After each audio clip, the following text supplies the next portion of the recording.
అన్నా నువ్వెవలో గాని తగ్గేదే లేదన్నా. తాగినమా ఊగినమా బండెక్కి బజార్ మీద బయ్య బయ్య నడుపుకుంటా పోయినమా అగో అదే చూడాలి, ఎంజాయ్ చేయాలి. ఎక్కడైనా యాక్సిడెంట్ అయితే ఇంటోళ్ళకి ఏమైనా పర్వాలేదు, పెళ్ళాం పిల్లలు ఆగమైనా దిక్కులేనోళ్ళైనా పట్టించుకోవద్దు. అంతేగాని అనుకున్నంత తాగాలి, ఇవ్వాలని అడ్డం వస్తే పోలీసులు దొరకబడితే ఒక గిట్లనే దబాయించాలి. వెరీ గుడ్ అన్న, ఫుల్లుగా తాగాలి, పోలీసులతో పొల్లు పొల్లు లొల్లి పెట్టుకోవాలి.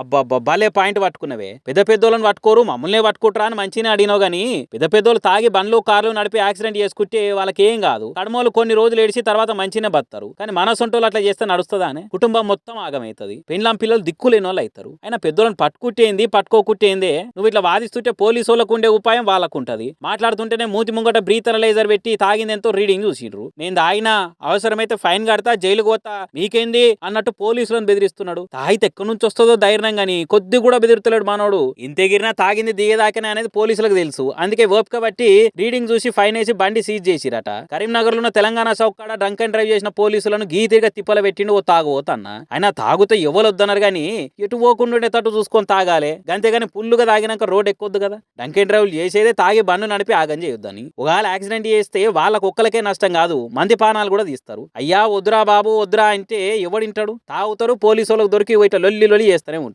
ఏమో పోరి తాగోతులతోనే పెద్ద పంచాయతీ ఉందని మాట్లాడుకుంటారట. ఇంటికాడనే తాగి ఎంజాయ్ చేసేటోళ్ళంతా.